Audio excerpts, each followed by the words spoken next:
मुनीर ने चीन को बचाने की कोशिश की, झूठ बोला और कहा कि 4 दिन के युद्ध में मुकाबला सिर्फ भारत और पाकिस्तान के बीच हुआ था। मुनीर ने यह भी कहा कि चीन ने पाकिस्तान की कोई मदद नहीं की, लेकिन मुनीर ने यह नहीं बताया कि पाकिस्तान हथियार कहां से लेकर आया। अगर चीन से नहीं तो ड्रोन तुर्की ने नहीं दिए तो किसने दिए? चीन ने आज फिर मुनीर से झूठ बुलवाया और इसके बाद मुनीर ने एक बार फिर भारत को जंग की गीदड़ भभकी दी। और जिस वक्त चीन ये चाल चल रहा था, उस वक्त भारत के प्रधानमंत्री ने एक डिप्लोमेटिक स्ट्राइक की और मोदी ने चीन के प्रीमियर के सामने कह दिया कि जो आतंकवाद डायरेक्ट और इनडायरेक्ट सपोर्ट करेगा वो उसकी भारी कीमत भी भरेगा। मतलब मोदी ने पाकिस्तान को डायरेक्टली और चीन को इनडायरेक्टली वार्निंग दे दी है। अब आगे क्या होगा, आइए समझते हैं। 7 जुलाई को नरेंद्र मोदी के 17 शब्द पूरी दुनिया में ट्रेंड कर रहे हैं। नरेंद्र मोदी के लिखे एक पैराग्राफ ने अचानक से चीन और पाकिस्तान के खौफ का ग्राफ बढ़ा दिया है। नरेंद्र मोदी ने आखिरकार ऐसा क्या कह दिया है? मोदी की वो कौन सी बात है जिसे सुन जिनपिंग भी मौन है, मुनीर भी बेचैन है? तो बहुत गौर से सुनिएगा, मोदी ने क्या कहा है। जो आतंकवाद को डायरेक्ट और इनडायरेक्ट सपोर्ट करेगा वो उसकी भारी कीमत चुकाएगा। ब्रिक्स समिट में मोदी की यह मैसेजिंग किसके लिए है? आतंकवाद को डायरेक्ट सपोर्ट और इनडायरेक्ट सपोर्ट वाली ये बात प्रधानमंत्री मोदी ने किसके लिए लिखी है? मोदी ने किसे भारी कीमत चुकाने की धमकी दी है? मोदी ने यह चेतावनी मुनीर को दी है, शहबाज शरीफ को दी है, चीन के राष्ट्रपति शी जिनपिंग को भी दी है। डायरेक्ट सपोर्ट यानी पाकिस्तान, इनडायरेक्ट सपोर्ट यानी चीन। तो क्या अब आतंकवाद के मुद्दे पर चीन और पाकिस्तान को एक नजर से देखेगा हिंदुस्तान? मोदी ने अब की बार बिना लाग लपेट के भारत का स्टैंड रख दिया है। हिंदुस्तान आगे क्या करने वाला है, कौन सा स्टेप लेने वाला है, इसका इंटेंशन भी डिक्लेयर कर दिया है। सबसे पहले ब्रिक्स समिट में मोदी की स्पीच के 6 मेन पॉइंट समझिए। नंबर 1, मोदी ने पहलगाम आतंकी हमले का जिक्र किया, आतंकवाद को सबसे बड़ा खतरा बताया। नंबर 2, मोदी ने साफ मैसेज दिया कि अब आतंकवाद पर दोहरा मापदंड नहीं चलेगा। नंबर 3, मोदी ने कह दिया कि अगर कोई देश आतंकवाद को डायरेक्ट या इनडायरेक्ट तौर पर सपोर्ट करता है तो उसे उसकी भारी कीमत चुकानी होगी। नंबर 4, आतंकवादियों और उनके स्पॉन्सर्स के खिलाफ बिना किसी देरी के सैंक्शन लगाए जाएंगे। नंबर 5, आतंकवाद के पीड़ितों और आतंकवाद के समर्थकों को एक ही तराजू में नहीं तोला जाना चाहिए। और नंबर 6, पर्सनल और पॉलिटिकल इंटरेस्ट के लिए आतंकवाद के साइलेंट समर्थन या अप्रूवल को किसी भी कीमत पर स्वीकार नहीं किया जाना चाहिए। नरेंद्र मोदी ने ब्राजील में हुए ब्रिक्स समिट में यह बात उस वक्त कही जब पाकिस्तान का जिगरी दोस्त वहां मौजूद था। यहां बात चीन की हो रही है और जैसा कि आप इस तस्वीर में देख सकते हैं, जिस सीट पर नरेंद्र मोदी बैठे हैं उसी के ठीक बगल में मोदी के राइट हैंड में जिनपिंग की जगह ब्रिक्स समिट में आए चीन के प्रीमियर ली कियांग बैठे थे। और इसे भारत की कूटनीतिक जीत ही कहेंगे कि जून के महीने में जिस एससीओ समिट के साझा बयान में पहलगाम हमले का जिक्र ना होने और राजनाथ सिंह के हस्ताक्षर ना करने के बाद एससीओ का ज्वाइंट डिक्लेरेशन नहीं आ पाया, उसके ठीक चंद दिनों बाद ब्राजील में हुए ब्रिक्स समिट में चाइनीज प्रीमियर की मौजूदगी में मोदी ने ब्रिक्स के ज्वाइंट डिक्लेरेशन में पहलगाम हमले का भी जिक्र करवा दिया, आतंकवाद को भी साझा बयान में शामिल करा लिया और पाकिस्तान में मुनीर बैठा बैठा देखता रह गया।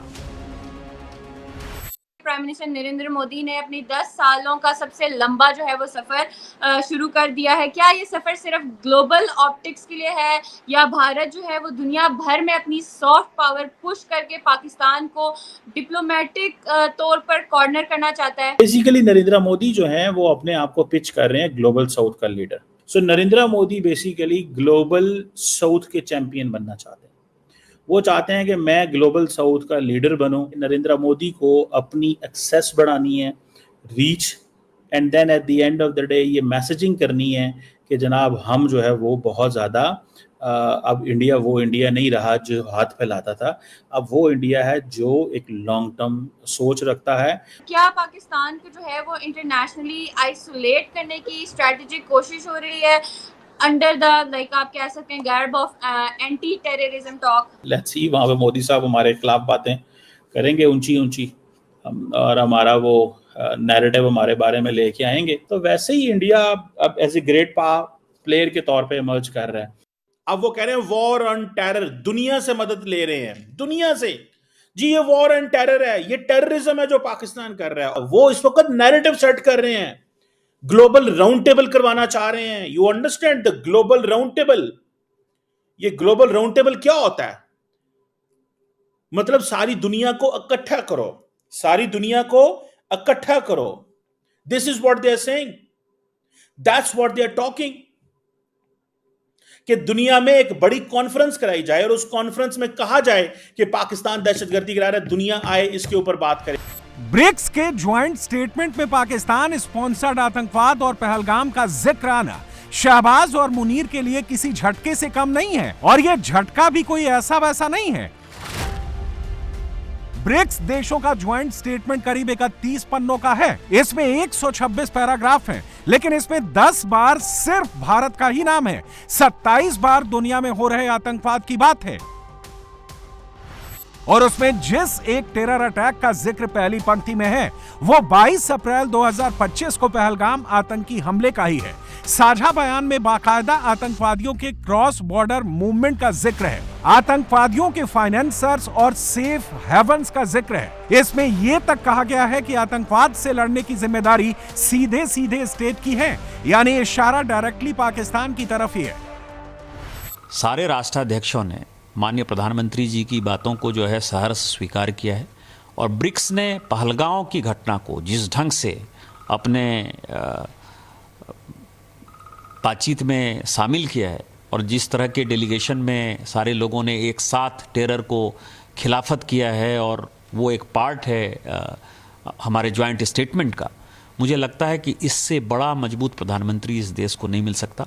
हम माननीय प्रधानमंत्री जी के प्रति शुक्रगुजार हैं, और उनका जो नेतृत्व है वो पूरा का पूरा 190 से ऊपर कंट्री उसको मानता है, और उनके नेतृत्व में भारत मजबूत है, इसलिए हम मजबूत हैं, और पाकिस्तान को जो है मुंह तोड़ किसी भी समय हम जवाब देने की स्थिति में। ब्रिक्स में टेरर पर आए इस साझा बयान के बाद अब पाकिस्तान में भी कमेंट्री शुरू हो गई है कि लश्कर, जैश, हिजबुल ये सब के सब पाकिस्तान में ही तो मौजूद हैं। इन सारे आतंकवादी संगठनों के कैंप पाकिस्तान में इस वक्त भी एक्टिव हैं। पाकिस्तानी खुद मानने लगे हैं भारत सही कह रहा है, तभी दुनिया भारत का साथ दे रही है, पाकिस्तान को इग्नोर कर रही है। ये बिल्कुल बात सही है कि हमारे यहाँ ये जो ग्रुप्स हैं, लश्कर तैयबा, जैश ए मोहम्मद वगैरह, और उसकी लीडरशिप बैठी है। India is a large economy with a lot of people, उसको दुनिया इग्नोर नहीं कर सकती। अगर हम कहें कि जी इग्नोर करेंगे तो इग्नोर नहीं होगा।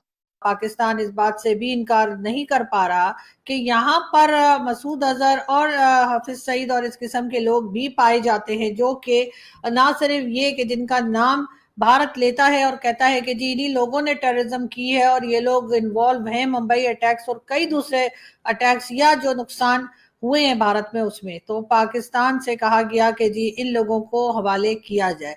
हर बार पाकिस्तान ने इनकार कर दिया, कई बार पाकिस्तान ने ये कह दिया कि जी इन लोगों का कोई लेना देना नहीं है और ना ही हम अपने इन लोगों को दे सकते हैं। बहुत तरह की बातें होती रही। मैं भी हर वक्त कहती हूँ और मैं भी चाहती हूँ कि किसी तरीके से ये दोनों जो अनमोल रतन हैं पाकिस्तान में बैठे हुए, चाहे वो हाफिज सईद हो चाहे वो मसूद अजहर हो, उनको भारत के हवाले कर दिया जाए। और यही चीज बिलावल साहब ने भी कही, मगर उसके साथ ही बिलावल साहब ने ये भी कह दिया कि मौलाना मसूद अजहर पाकिस्तान में नहीं है। जी हाँ, ये बात भी जो है बिलावल साहब ने अपने इंटरव्यू में कही है। उनका कहना यह है कि जी वो अफगानिस्तान में है, यानी कि मौलाना मसूद अजहर जो है वो इस वक्त अफगानिस्तान में है, वो पाकिस्तान के पास नहीं है। अब इस बात का भरोसा कौन करेगा? यानी एक तरफ आप कह रहे हैं अब यहीं से डबल गेम शुरू हो जाती है, जो मैं हमेशा कहती हूँ कि न जाने हमारे लोगों को क्या प्रॉब्लम है कि एक सीधी सीधी बात करते करते एकदम से कहानी में ट्विस्ट लेकर आ जाते हैं और कहीं की कहीं कहानी निकाल देते हैं। बिलावल साहब ने ये कह दिया कि जी मसूद अजहर, मौलाना मसूद अजहर तो जी पाकिस्तान के पास है ही नहीं, वो तो अफगानिस्तान में। अब कोई पूछे कि आपको कैसे पता वो अफगानिस्तान में? हाफिज सईद का क्या, वो तो यही है ना लाहौर में, या वो भी कहीं आपने ईरान वीरान भेज दिया है? तो अगर वो है तो उसी को दे दीजिए और कम से कम ये तो एक अच्छी बात हो जाएगी कि पाकिस्तान की ये 2 लोगों से तो जान छूटेगी और हो सकता है कि भारत इस बात को देखकर थोड़ा भरोसा कर ले। ब्रिक्स में आतंकवाद के खिलाफ नरेंद्र मोदी की अग्रेसिव डिप्लोमेसी का असर पाकिस्तान पर दिखा है। पाकिस्तान अभी से एक और हमले का इंतजार कैसे कर रहा है, इसका वीडियो आपको आगे दिखाएंगे। पहले उस चीन की बात करते हैं जिसे अब की बार मोदी ने लपेटे में ले लिया है। पिछले हफ्ते ही इंडियन आर्मी ने खुलासा किया था कि कैसे हिंदुस्तान के ऑपरेशन सिंदूर के दौरान चीन और तुर्की ने पाकिस्तान की मदद की थी। इंडियन आर्मी ने यह भी खुलासा किया था कि युद्ध के दौरान चीन मिनट टू मिनट की अपडेट पाकिस्तान को दे रहा था। और अब एक नया खुलासा हुआ है। आपको याद होगा, पाकिस्तान पिछले कई दिनों से चिल्ला रहा है कि उसने 4 दिन तक चले युद्ध में इंडियन एयरफोर्स के राफेल फाइटर जेट्स को मार गिराया था।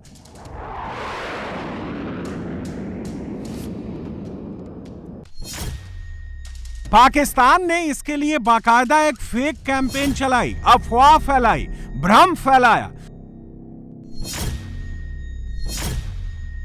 मगर अब पता चला है कि पाकिस्तान राफेल के खिलाफ यह पूरा का पूरा फेक कैंपेन चीन के इशारों पर चला रहा था। और इसका खुलासा फ्रेंच इंटेलिजेंस की पड़ताल में हुआ है। फ्रेंच मिलिट्री और इंटेलिजेंस ऑफिशियल्स के मुताबिक चीन के साथ मिलकर पाकिस्तान ने राफेल के खिलाफ एक पूरा डिस इंफॉर्मेशन कैंपेन चलाया। चीन ने तो बाकायदा इस काम के लिए अपनी अलग अलग एजेंसीज को भी लगाया था, जिसका मकसद था राफेल फाइटर जेट्स की साख पर बट्टा लगाना और उसकी सेल्स को कम करना।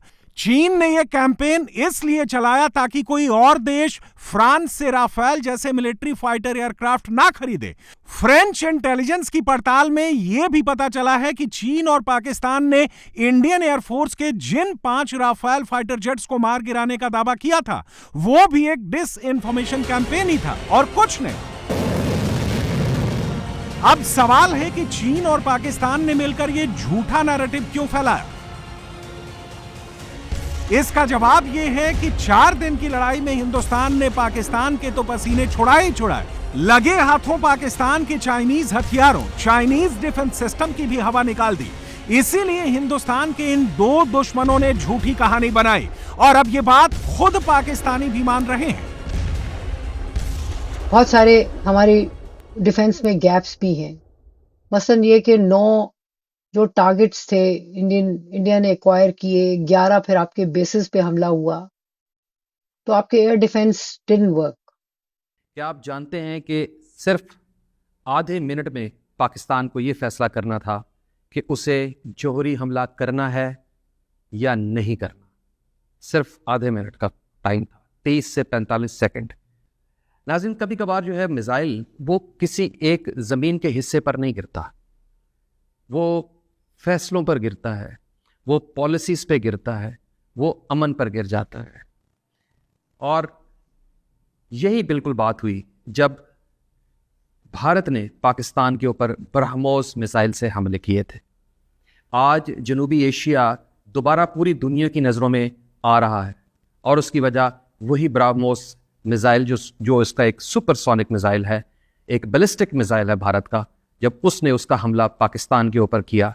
जब ये मिसाइल पाकिस्तान की हदूद में दाखिल हुआ और ये इंफॉर्मेशन पाकिस्तान को मिल चुकी थी, तो पाकिस्तान के पास सिर्फ 30 से 45 सेकंड का वक्त था कि जिसमें पाकिस्तान ने ये तयन करना था, ये जज करना था कि ये जो बैलिस्टिक मिसाइल्स भारत ने हमारे मुल्क की तरफ फेंके हैं, क्या ये जौहरी हथियार के साथ हैं कि एक जौहरी मुल्क हमारे पे बैलिस्टिक मिसाइल फेंक रहा है तो इसकी असेस करना इसको कि ये एक जौहरी वेपन के साथ आ रहा है, ये एक एटम बॉम्ब वाला बॉम्ब है या इट्स अ रवायती बॉम्ब, इसको असेस करना कितना एक मुश्किल काम है।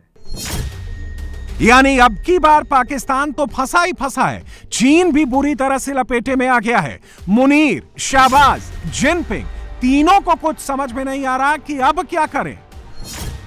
इस इंटरनेशनल बेइज्जती से बचने के लिए मुनीर अब एक नई स्क्रिप्ट लेकर आया है। सोमवार को इस्लामाबाद में मुनीर ने एक नई स्क्रिप्ट पढ़ी है, भारत को एक नई धमकी दी है। इंडियन आर्मी ने जैसे ही ऑपरेशन सिंदूर के वक्त चीन, पाकिस्तान, तुर्की की भारत के खिलाफ ज्वाइंट युद्ध की पोल खोली है, मुनीर को उसके चाइनीज मास्टर्स ने काम पर लगा दिया है, नया टास्क दे दिया है। मुनीर ने अब यह नैरेटिव फैलाना शुरू कर दिया है कि 4 दिन तक चले युद्ध में चीन ने उसकी कोई मदद नहीं की। मुनीर ने यह भी कहा कि भारत चीन का नाम लेकर कैंप पॉलिटिक्स खेल रहा है।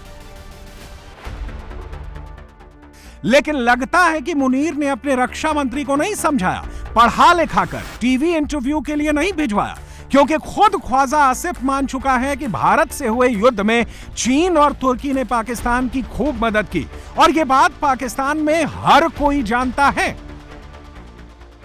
मई 2025 की जंग थी जो कि एक कॉन्फ्लिक्ट था पाकिस्तान और भारत का।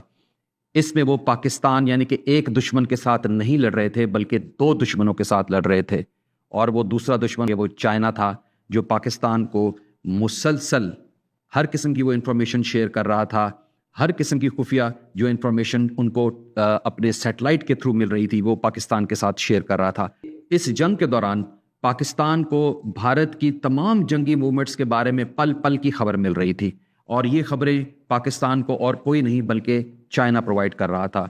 पाकिस्तान को भारत की ना सिर्फ ये कि इंपॉर्टेंट मिलिट्री इंस्टॉलेशंस की लोकेशंस पता थी, बल्कि पाकिस्तान को उसके अहम मिलिट्री वेक्टर्स यानी कि बैलिस्टिक मिसाइल्स जिनके जरिए जौहरी हमला भी हो सकता है, उनके भी तमाम पिन पॉइंट लोकेशंस मालूम थी। जितने भी मेजर वेपन्स थे उन सब की पिन लोकेशंस मालूम थी। यानी कि अगर देखा जाए तो मैदान में एक तरफ जो है वो भारत खड़ा था जंग के लिए और दूसरी तरफ पाकिस्तान था, लेकिन पाकिस्तान के पीछे एक बहुत बड़ा साया चाइना की सूरत में वहां पे मौजूद था, और ये साया आज का नहीं है, ये इससे पहले भी था, ये अभी भी है और ये आगे भी रहेगा। अब सवाल है कि आगे क्या होगा। क्या मोदी चीन और पाकिस्तान दोनों के खिलाफ प्लान रेडी कर चुके हैं? इसका जवाब है हां। ब्रिक्स जाने से पहले मोदी का अफ्रीकी देशों का दौरा करना, इसमें भी चीन वाला एंगल है, क्योंकि अफ्रीका में चीन का प्रभाव ज्यादा है। मोदी उस प्रभाव को कम करना चाहते हैं और इसकी स्क्रिप्ट मोदी ने लिख दी है। रही बात पाकिस्तान की, तो उस पर अभी एक और स्ट्राइक होनी बाकी है। मुनीर ने फिर से धमकी दी है, एक और युद्ध की बात कही है। हिंदुस्तान मुनीर की विश जरूर पूरी करेगा, और ये विश कैसे पूरी होगी ये खुद पाकिस्तानी ही बता रहे हैं। फिर वो ऑपरेशन जो सिंदूर है वो आपका अगर सीज फायर हो गया तो आप खामोश होकर बैठ गए हैं। अब आप अपने ऑपरेशन सिंदूर का जो फेज 2 लॉन्च करने की तैयारी में है वो सबको नजर आ रहा है, खासतौर पे पाकिस्तान को तो बहुत अच्छा नजर आ रहा है, और आप पूरी दुनिया में वैसा खुद भी बताते फिर रहे हैं कि जी अब हम इसका फेज 2 लॉन्च करने वाले हैं। अब आपकी तैयारियों के सबूत हमें कैसे मिल रहे हैं? तैयारियों के सबूत इस तरह है जनाब कि अब जैसे कि खबर मिली है कि भारत जो है वो बहुत जल्द इंडियन नेवी से जो उनके जहाज हैं इंडिया की नेवी के, उधर से एक K6 ये एक बैलिस्टिक मिसाइल है, इसका वो तजर्बा करने वाला है बड़ी जल्दी। और ये तजर्बा क्या होगा? ये अंडर दी वाटर तजर्बा होगा, और बैलिस्टिक मिसाइल का ये तजर्बा है, और ये एक्चुअली एक न्यूक्लियर तजर्बा होगा जो वो कर रहा है। ये किस लिए कर रहा है? पाकिस्तान को डराने के लिए, पाकिस्तान को धमकाने के लिए। साथ ही साथ हमें ये भी खबरें मिल रही हैं कि जो आपका IL-76 जो आपका ट्रुप कैरियर एक तैयारा है वो मुसलसल इस वक्त जो है ना मूवमेंट पर है, और वो क्या कर रहा है? आपके ट्रुप्स को एक ह्यूज क्वांटिटी में फ्रॉम वन एरिया लेकर जा रहा है टू दी बॉर्डर के नज़दीक, जितने भी उनकी पोस्ट हैं, जितनी उनके कैंट्स हैं, इंपॉर्टेंट कैंट्स, उधर वहाँ पे जाके उनको हाउस कर रहा है। क्यों कर रहा है? ये सब तैयारियां नजर आ रही हैं। क्वाड अलायंस के अंदर जो है वो है तो एक इक्तिसादी अलायंस, लेकिन आप तो वहाँ पे जाके जंगी साजो सामान खरीदने लग गए हैं। आपने अमेरिका से बातचीत शुरू कर दी है, ऑस्ट्रेलिया से शुरू कर दी है, और टोटल आप जो है वो दिफाई सामान खरीद रहे हैं। ये क्यों कर रहे हैं? फेज 2 का जो आपने नारा लगाया हुआ है आप उसी की तैयारी कर रहे हैं ना। पाकिस्तान का यह डर अच्छा है, क्योंकि मोदी अब की बार छोड़ने के मूड में नहीं है, सजा देने का इरादा कर चुके हैं। मोदी का इरादा ही यही है, ना आका बचे न प्यादा, यानी चीन पाकिस्तान की शामत आनी तय है और इसकी तैयारी हिंदुस्तान ने ऑपरेशन सिंदूर पॉज में आने के बाद से ही शुरू कर दी है।